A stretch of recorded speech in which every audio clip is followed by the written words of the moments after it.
안녕하세요. 사연 채널 구독자님들. 저는 30대 후반의 두 번째 결혼 생활을 보내고 있는 여자입니다. 20대 후반에 철모르고 결혼했다가 1년 만에 이혼의 아픔을 겪었고요. 그때 잘 맞지 않는 남자랑 함께 살아보며 겪고 느꼈던 불편한 것들이 큰 상처로 남겨져서 그 후에는 연애조차 제대로 해볼 생각을 못한 채 살았습니다. 또 결혼하면 내가 미친 것이다 생각을 하며 살았었죠. 그러던 제가 두 번째 사랑을 찾았고 두 번째 결혼하게 되었는데요. 물론 이 과정에서도 우여곡절이 많았지만 각오를 하고 시작한 결혼임에도 여러 난관들이 생겨 참 난감했습니다. 결혼이란 건 정말로 나라는 사람의 무조건적인 희생이 없으면 불가능한 것인지에 대한 고질적인 문제까지 되돌아봐야 했던 수준이었죠.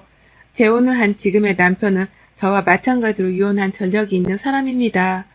똑같이 결혼 생활을 1년 정도만 유지를 하다가 바로 이혼을 했더라고요. 한동안 여자를 멀리하고 살았다는 그 말 한마디에 왠지 겪은 상처가 저랑 비슷한 것도 같았습니다. 서로 힘들었던 것들을 보듬어주고 달래주다 보니 정이라도 쌓인 건지 결혼도 하게 되었는데요. 아휴, 제 발로 이 지옥까지 또 걸어 들어왔다고 생각을 하니 지금도 후회스럽고 답답해 죽겠습니다. 부디 완벽한 결혼을 꿈꾸는 분들이 그 환상을 좀 깨주시길 바라는 마음으로 제 사연을 적어봅니다. 재혼을 하면서 많은 걸 가져올 생각은 없었어요. 결혼을 한번 해봤고 살림도 한번 합쳐봤으니 이번에는 그냥 뭐든 간소하게 하고 끝내자는 마음이 컸죠.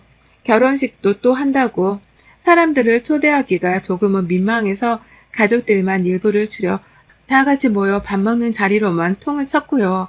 그래도 드레스를 입고서 결혼을 하는 기분은 꼭 내보고 싶어 원피스형의 단정한 옷을 맞춰 입긴 했습니다.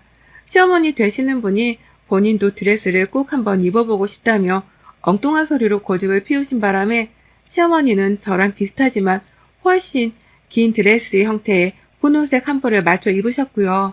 시어머니 혼자만 그런 옷을 입고 나타나는 것이 저희 가족들이 보기엔 좀 이상할 것 같아서 저희 친정 엄마한테도 똑같은 걸 맞춰드렸습니다. 그래서 제 결혼은요, 지금 결혼 사진을 보면 신부인 저보다 양옆에 서 있는 양쪽 어머님들의 옷이 더 휘황찬란하고 길고 예뻐요. 양쪽에 결혼하는 신부 둘을 끼고 서 있는 호러미인 양, 저는 사진 속에서 분노를 감추지 못한 채 억누르며 어정쩡한 표정으로 사진을 남겼답니다.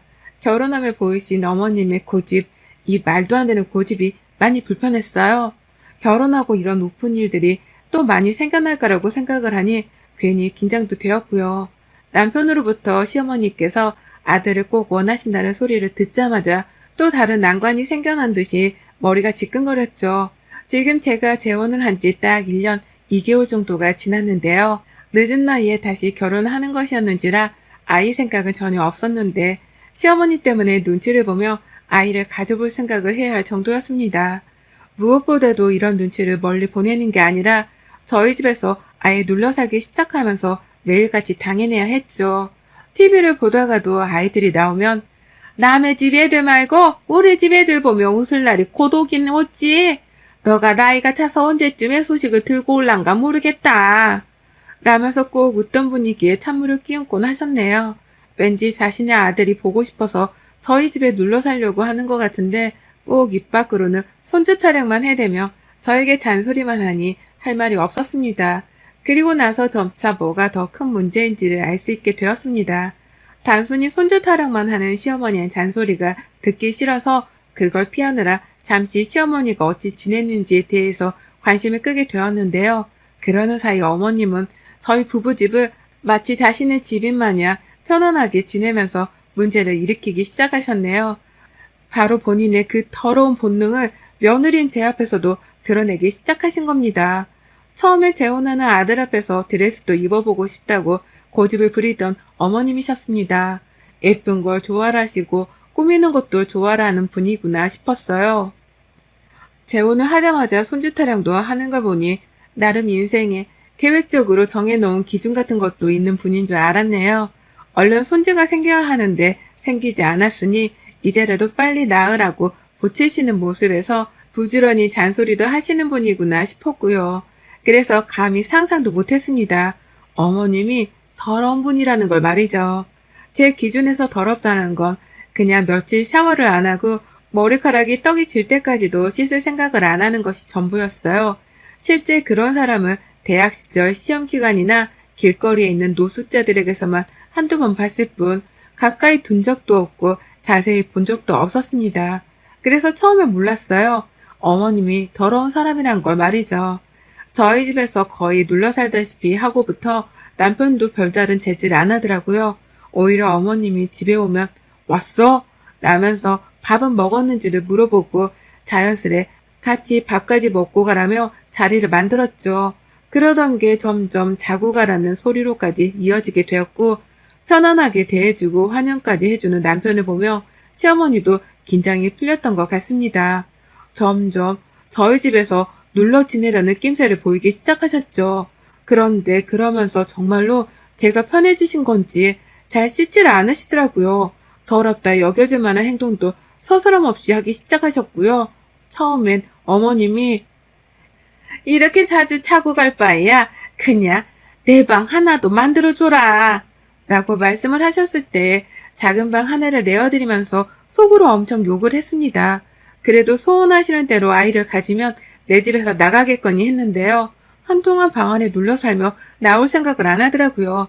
밥도 그냥 안 먹겠다고 하고 한 번은 본인 집에서 작은 TV 하나까지 챙겨 저희 집으로 들고 오셨어요. 그리고 방 안에서 주구장창 TV만 보셨죠. 왜 저러시나 싶고 내 집인데 이건 아닌 것 같아서 눈치라도 드리고자 먼저 방문을 열고 들어갔습니다. 밥 먹으라는 말을 해보려고 말이죠. 근데 들어가자마자 나는 악취 때문에 미치는 줄 알았어요. 저희 부부가 출근한 사이에 적어도 씻거나 양치 정도는 하신 줄 알았는데요. 시어머니 오신다고 치운 지 얼마 되지도 않았던 그 방에서 나는 쉰내에 기함을 쳤죠. 어머님 근처에 가서 죽었는지 살았는지 확인한다고 말을 걸어봤다가 입에서 나는 입냄새에 2번 기절을 할 뻔했고요. 이런 제 속마음을 아는지 모르는지 어머님은 그저 방 안에 들어오지를 말라면서 입을 벌리고는 말을 자꾸만 뱉어내며 저보고 나가라고 하는데 아플싸 싶었죠. 이런 어머님이랑 이러다가 한 집에서 영영 같이 사는 게 아닌가 하고 말입니다. 남편한테는 이게 어떻게 돌아가고 있는 거냐며 여러 번 화도 냈는데요. 소용없었어요. 남편이 시어머니 편을 들었거든요. 아이를 얼른 보고 싶어 하시는지라 우리 곁에 있으면서 본인의 불안함을 푸는 거라고 시어머니만 감싸는데 아이고 이게 진짜 뭔가 잘못되었구나 싶었습니다. 연애 때부터 전부인한테 상처를 받아 안쓰러워 보이던 남편은 어디로 가고 이제는 밉지만 떡 하나를 더 주기도 싫은 원수가 된 사람이 되었죠. 상황이 이렇다 보니 저는 자꾸만 못 살겠다는 생각이 들었고 아이는 개뿔, 임신 준비 따위는 아무것도 하고 싶지 않았습니다. 가뜩이나 시어머니가 들어오면서 남편이 살림에서 손을 놔버린 바람에 제가 직장을 다님과 동시에 집안일도 도맡아서 하고 있었거든요. 이러려고 나를 꼬셔서 재혼을 시킨 건가 싶었을 정도로 재혼 후에 제 결혼 생활은 그다지 아름답지가 않았습니다.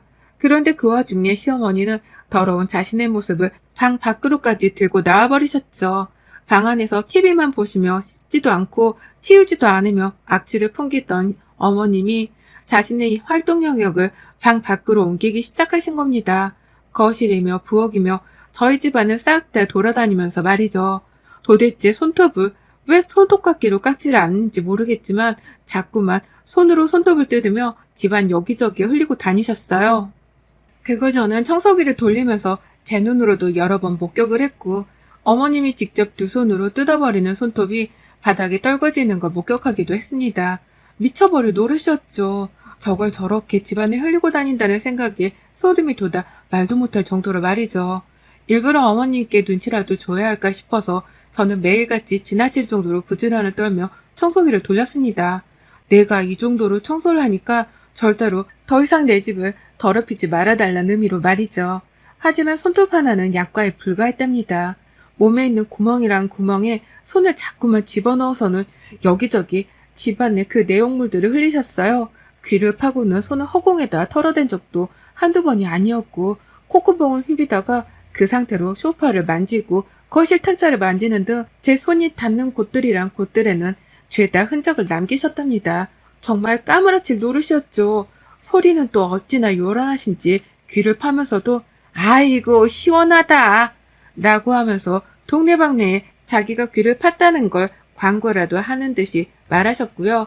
코를 파고 나서도 아이고 왕딱지네 라면서 상상이 될 정도의 더러운 말을 아무렇지 않게 뱉어내면서 제가 듣도록 하셨어요.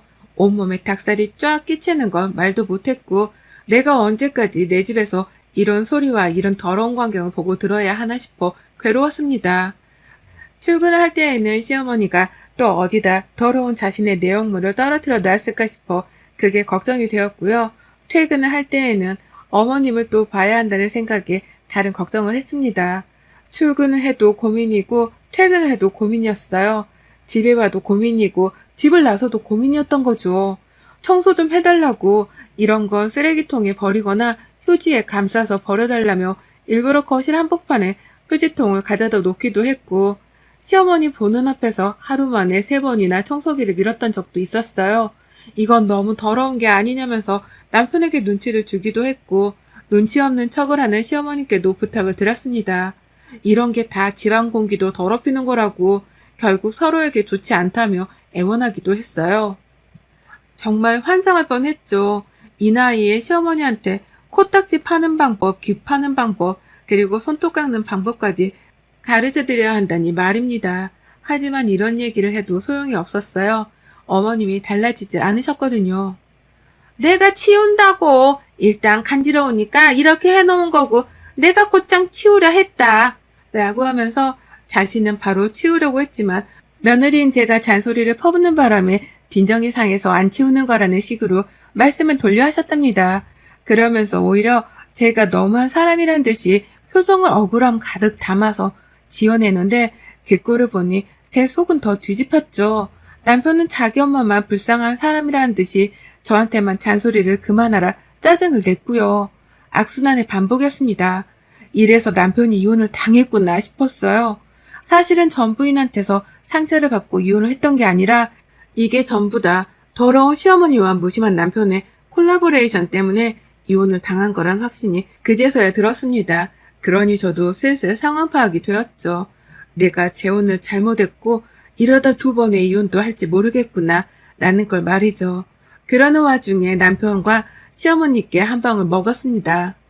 제가 너무 힘들어서 한동안 청소기고 뭐고 돌리지도 않았어요. 내가 청소를 안 하면 당연히 남편이 해줄 거라고 믿으면서 일부러 집안일에 손을 놔봤습니다. 힘들게 일을 하고 들어와서도 밥 생각이 없다며 저녁도 굶었고요. 그러면서 다 귀찮다고 먼저 씻고 방 안에 들어가 누워 핸드폰만 했어요. 아침에 출근을 하면서도 일부러 집안 꾸러지는 안 보려고 했고 옷을 갈아입자마자 출근을 해버렸죠. 그러면서 이혼하자는 말이 목구멍까지 남은 상태에서 억지로 퇴근을 하고 집에 들어갔는데요. 그만 그동안에 난장판이 되어버린 집안꼴을 목격하고 말았습니다. 그건 흡사 쓰레기장, 정말 어디 빈민가의 빈민촌에나 있을 법한 것으로 추정이 되는 개판의 쓰레기장과도 맞먹었네요. 현관에서부터 누가 흘린 건지 손톱 하나가 또 놓여져 있었는데요. 색깔이 노르스름하고 크기가 작은 것이 딱 봐도 우리 집 노인이 시어머니 것이더라고요. 순간 하씨 라는 탄식의 욕이 쏟아져 나올 뻔한 그때 제 시선이 자연스레 손톱을 따라 그 뒤에 거실로 천천히 옮겨졌는데요. 아유, 여기저기 코를 푼 건지 휴지가 널브러져 있고 제가 저녁도 아침도 안 해주니 배달 음식을 시켜 먹었나 본데 남기고만 잔반들이 탁자 위에 막 놓여져 있는데 냄새가 그런 악취가 또 없더라고요. 그 와중에 덥다면서 창문은 죄다 닫고 에어컨은 빵빵히 켜놓은 바람에 냄새가 정말 환장의 조합이었습니다. 놀래서 당장 환기부터 시켰고 그제서야 시어머니를 찾았어요. 집안꼴을 이따위로 만들어 놓으면 어쩌냐는 저의 속마음이 본능적으로 튀어나오면서 정말 극도의 분노 상태로 어머님을 찾았는데요. 정말 뜬금없는 곳에서 어머님을 발견하고 말았습니다. 어머님이 글쎄 제 침대 안에서 제가 눕는 베개에 씻지도 않고 떡이 진 그 머리를 기대고는 누워있다가 딱 걸린 거예요. 아우 씨, 정말 욕이 안 튀어나올 수가 없었네요. 저 더러운 머리를 설마 지금껏 내 베개 위에 자주 눕힌 건가 싶어서 그간의 제가 베개맡에서 휴식을 취했던 순간들이 스쳐 지나가며 말도 못하게 괴로웠습니다. 더러웠으니까요. 어쩐지 시어머니한테서 나는 냄새가 침대 안에서도 나는 것 같은데 내가 너무 하루 종일 더러운 꼴만 보느라 민감해서 그런가 보다 싶어 그냥 억지로 눈을 감곤 했거든요. 근데 그게 다 어머님이 제 허락도 없이 제 침대 안에 들어와 주무셔서 그런 거라 생각하니 소름이 쫙 끼치더라고요. 왜 여기 계세요? 라고 환장하며 물어보니 어머님이 그러셨어요. 여기 침대가 좋아서 라고 말이죠. 저희 집에 무작정 들어와 살겠다고 놀라 사신 바람에 침대를 따로 사드리지 못한 채 이불을 깔아드렸거든요. 그랬더니 저희 부부가 쓰는 침대가 부러우셨던 겁니다. 그러니 저희 부부가 출근하고 집에 없을 때마다 일방적으로 방 안에 들어와 마음대로 들어 누우셨던 거죠. 전 그런 줄도 몰랐습니다. 더러운 시어머니를 보며 소름이 여러 번 돋곤했던 제 이 기분을 깨끗하게 씻겨내겠다며 1시간이 넘게 샤워를 하고는 산뜻한 기분으로 침대 위에 눕곤 했었는데 그게 제 하루의 유일한 낙이고 행복이었는데 알고 보니 제 신성한 침대조차도 시어머니께 이미 오래전 더럽혀졌더라고요. 문득문득 나는 침대 속 시어머니 냄새조차도 저는 의심을 하지 못한 채 그냥 기분 탓이겠거니 하며 억지로 눈을 감으려 했고요. 전 결국 인내심의 바닥을 보이며 참지 않았습니다. 시어머니를 당장에 제 방 밖으로 내보냈고요. 시어머니를 따라 방 밖을 나섰다가 다시 마주한 쓰레기장 같은 거실을 보며 결국 이걸 다 어떻게 치우냐고요. 라면서 괴성을 질렀죠. 시어머니는 그 순간 자리를 피해야겠다 싶었는지 방 안으로 후다닥 들어가셨는데요. 전 이대로 더는 못 산다며 끝장을 보기로 했습니다. 그리고 싱크대로 달려갔죠. 냄비 하나에다가 물을 가득 담아 부으면서도 화를 삭히지 못해 찍찍댔어요. 그러다 물 가득 담은 냄비를 들고는 그냥 냅다 어머니 방으로 들어가 버렸습니다. 그리고는 부어버렸죠. 그 물을 죄다 방바닥에 부어버린 겁니다. 제발, 제발, 제발 좀 닦고 치우세요. 이게 돼지우리도 아니고 집을 이렇게 망쳐놓으면 어떡하냐고요. 라고 하면서 마음 같아선 제가 부어버린 물이 쓰레기를 싹 다 치워내주길 바라는 마음으로 통쾌함 가득 안고 빈 방 안에 물을 차르르 뿌렸더니만 어머님이 그제서야 사람인 건지 반응을 보이며 뒤에서 발을 동동 구르더라고요. 당장 들어가 누워야 할 자신의 방이 사라지기라도 한 것 마냥 말이죠. 그러면서 이 상황을 모면이라도 해야겠다는 듯이 그 와중에 은근슬쩍 방 안으로 뛰어들어갔다가 자신의 옷가지를 챙겨 나오더라고요. 바닥에 흥건한 물은 어떻게든 피해가며 말입니다. 집에 돌아가려고 꼼수를 쓰는 것이었어요. 물론 흥건해진 방을 보며 미안해 청소를 할 생각은 못하고 도망칠 생각부터 하신 겁니다. 그러니 제가 어쩌겠나요? 선택의 여지가 없이 시어머니를 붙잡았죠. 어머님이 들고 계시던 옷가지를 제 손으로 빼앗아 우리 집 쓰레기통 안에 집어 넣었습니다. 그리고는 어머니께 걸레 2짝을 쥐어드렸죠. 이거 다 치우기 전에는 못 나갑니다. 그래도 가시겠어요? 그땐 제가 이혼을 하고 이 집을 떠나는 걸로 하죠. 라고 말하면서 말입니다. 그러자 어머님이 원망스럽다는 듯이 절 쳐다보더라고요. 이전에 며느리도 이런 식으로 도망을 쳤을 텐데 2번째 며느리까지 이혼 얘기를 꺼내니 꽤나 섭섭하고 속상했던 모양이었습니다. 하지만 별 수 없었네요. 이런 더러운 시무랑은 그 어느 누구도 같이 살고 싶어 하지 않을 테니까요. 저 혼자 더는 이 지옥 같은 곳에서 살고 싶지도 않고 더러운 사람이랑 냄새 맡아가며 내 정신을 피폐하게 만들기 싫다고 짐을 쌌습니다. 시무방은 이미 물바다인데 저는 그걸 치울 생각도 안 하고 맞서서 집을 나가겠다며 짐을 싸는 상황이었어요. 이혼을 하겠다는 말을 불사지르며 말입니다. 그 와중에 진짜로 집을 나갈 생각인 건지 제가 짐가방을 현관에 던져대자 어머님은 혼자 이 상황을 어떻게 해결해야 하나 싶으신 건지 방을 들어갔다가 거실을 나와 저를 확인했다 해가며 난리셨어요. 남편은 야근인지 연락도 없이 퇴근이 늦는 중이었고요. 제가 쥐어드린 걸레를 가지고 닦을 생각은 여전히 못한 채 도대체 언제 감았는지 모르겠는 떡진 머리를 손으로 쥐어짜가면서 저를 바라보던 어머님. 결국 생각을 고쳐 먹으셨더라고요. 내가 치운다 지금. 내가 정말 더럽고 안 입고 와서 이거 치우고 내 집 갈라니까 넌 그냥 가만히 있어. 라고 하면서 그제서야 허리를 숙이고는 물바다 같은 바닥으로 허리를 쏟기는 겁니다.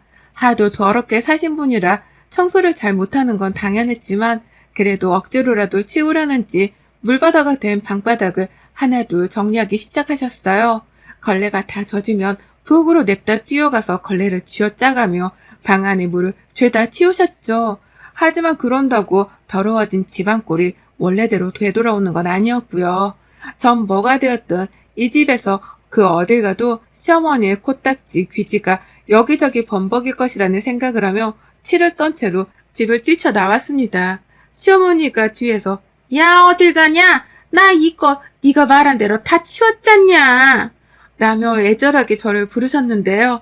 그 외마디가 너무 쥐소리 마냥 작았던 것이 웃겨 죽겠을 만큼 황당했네요.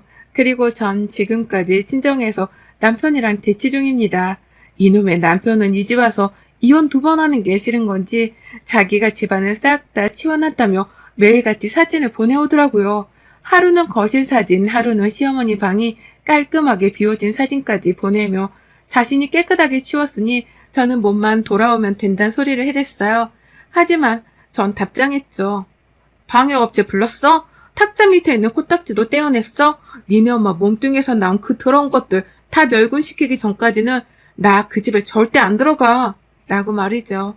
멸균이란 말에 남편은 울컥했는지 한참 답이 없더니 1시간 뒤쯤 마지막 문자가 왔습니다.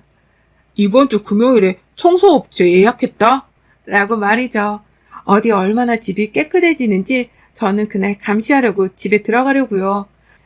물론 싸서 들고 나온 짐들은 그냥 친정에 놓고 집이 얼마나 깨끗해지는지 구경만 하고 올 겁니다. 당분간은 이 재혼 생활에 대해 진지하게 고민해보는 시간을 가질 거고요. 그간에 시모가 집을 더럽히는 걸 사진으로 찍어 놓으며 증거도 충분하게 확보를 해놨으니 더 이상 더러운 사람들 곁에 사는 게 지겨우면 그냥 이대로 이혼소송도 불사지르려고요. 아유, 괜히 남이 버린 쓰레기를 재활용하려 했다가 저까지 덤탱이를 쓰고 큰 코 다칠 뻔했습니다. 재혼은 정말 신중에 신중을 기해야 한다는 걸 2번 결혼하고서야 이제서야 깨우치네요. 결혼 참 힘듭니다. 여러분의 생각은 댓글로 남겨주세요. 오늘도 시청해주셔서 정말 감사합니다.